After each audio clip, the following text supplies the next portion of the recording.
చెప్పకండి. ప్రజలందరికీ నమస్కారం.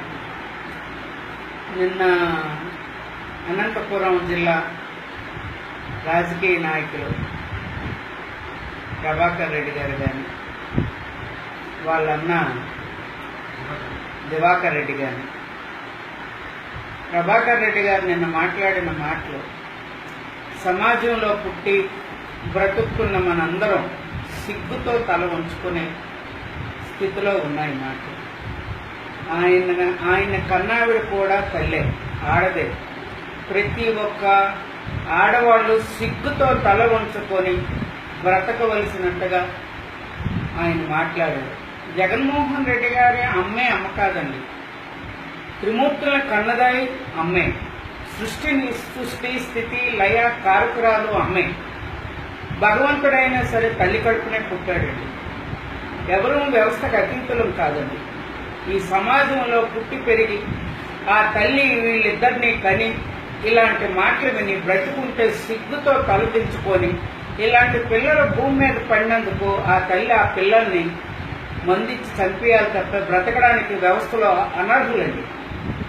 ఒక ఆడదానిగా ఆడ జాతికి కలంకం తెచ్చిన ఇలాంటి సోదరుల్ని బ్రతకడం వేస్ట్. అనంతపురం జిల్లాలో ఓటేసి గెలిపించి ఇన్ని సంవత్సరాలు రాజకీయ నేతలుగా బ్రతుకునిచ్చిన ఈ అనంతపురం జిల్లా ప్రజానీకానికి నేను తెలుపుకున్నది ఒక్కటేనండి. ఈసారి వాళ్ళు రాజకీయంగా కానీ పర్సనల్గా కానీ వచ్చినప్పుడు అక్క, తల్లి, అమ్మ, చెల్లి, అత్త, పిన్నమ్మ, పెద్దమ్మ అని సంబోధనతో వచ్చినప్పుడు ఆడదాయి అంటే నీకంత చులకను చూపేటండి చెప్పు తీసుకు కొట్టుంటే ఇంకొకరు సమాజంలో ఆడదాని పేరు ఉపయోగించకుండా తిట్టే పదం లేదు గనక తల్లిని గౌరవించుకోవడం తెలుస్తుందండి. ఆడవాళ్ళం అంటే అంత చులకన భావం వద్దండి. ఈ రాజకీయాలు శాశ్వతం కాదండి, తల్లి శాశ్వతం. నిన్ను కన్నావిడ సార్ తల్లి, నిన్ను కట్టుకున్నావిడ ఆడది, నీ కడుపును పుట్టినావిడ ఆడది, రేపు నీ ఇంటికి రావాల్సిన కోడలుగా రావాల్సిందా కూడా ఆడది. వ్యక్తిత్వం లేని మనిషిగా మీరు బ్రతకటం వేస్ట్. ఇంకా నా కొడుకు లండన్లో చదువుకున్నాడు, ఎంఫామ్ చేశాడు, అది చేశాడు, ఇది చేశాడు, లా చేశాడు అని చెప్తున్నావు. నీ కొడుకు చేతకానితనంగా చచ్చోట్ నాయకుడిలా కూర్చున్నాడు పక్కని. చెప్పు తీసి ఇలాంటివే కొడుకులకు నేర్పుతావా? నీ కొడుకు నీకు చెప్పుతో కొట్టుంటే ఏ తండ్రి ఇలాంటి పిల్లలు ఇలాంటి తండ్రి నాకు వద్దు అని నీ కొడుకునే అనుకునే రీతిలో నువ్వు ఆ కొడుకు ఉండాలి. కానీ కొడుకును పక్కన పెట్టుకొని సిగ్గుమాలిన తనంగా మాట్లాడుతున్నావు. రోడ్డు మీదకి వచ్చి బట్టలు ఓడ తీసుకుని మాట్లాడుతున్నావు. ఓడ తీసుకుంటే పిచ్చి కుక్కను తరిగినట్టుగా అనంతపురం జిల్లా వాసులు తరంవలసింది పోయి ఆహ్వానించి ఆదరించిన ఈ అనంతపురం ప్రజలు పరిస్థితి ఏంటో నాకు అర్థం కావట్లేదు.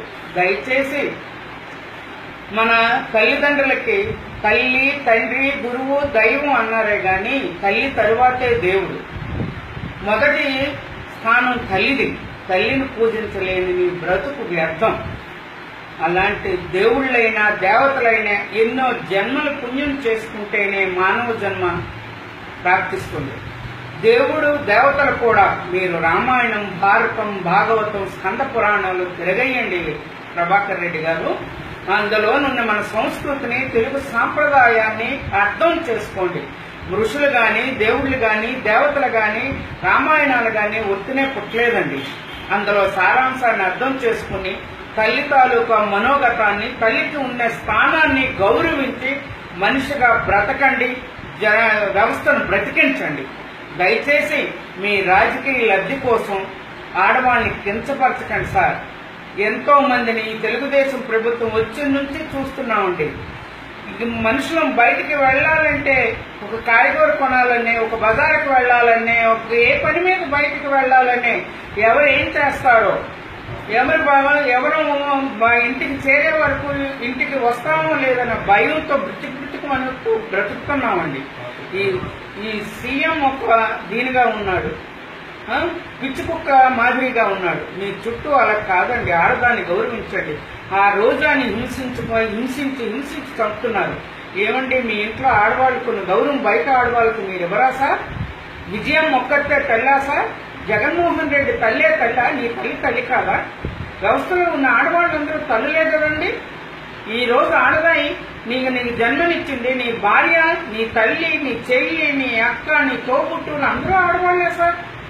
దయచేసి మానవ మృగంలా బిహేవ్ చేయకుండా ఆడదాన్ని గౌరవించుకొని ఈ వ్యవస్థలో ఆడదానికి ఉండే విలువని, శక్తిని గౌరవించి పూజించాలని మా మా మా తరపున ఆడవాళ్ళందరి తరపున కూడా మేము మీకు ప్రార్థిస్తున్నాం సార్. ప్రభాకర్ రెడ్డి గారు, దివాకర్ రెడ్డి గారు, ప్రజలు చచ్చిపోతే చావు మీద రాజకీయాలు చేయకండి సార్. మీ రాజకీయాలు పక్కన పెట్టి వ్యవస్థలో మాట్లాడుతున్నప్పుడు వ్యవస్థలో బ్రతుకుతున్నామండి మనం. మానవ జాతికే వెలుగుని ఇచ్చే ఈ వ్యవస్థ, ఈ ప్రపంచంలో బ్రతుకుతున్నామండి. సంస్కారం లేకుండా మాట్లాడొద్దండి. ఆడదాని చులకన చూపును చూడకుండా దయచేసి మా అందరి మనోగతాల్ని భావించి నేను అందరి ఆడవాళ్ళ తరఫున మీకు రిక్వెస్ట్ చేస్తున్నాను సార్. దయచేసి మా ఆడవాళ్ళకి క్షమాపణ చెప్పి ఇక మీద కూడా నోరు జరుపుకోకుండా ఉండాలని కోరుతున్నాను. ఇక వాణి సీతారాం.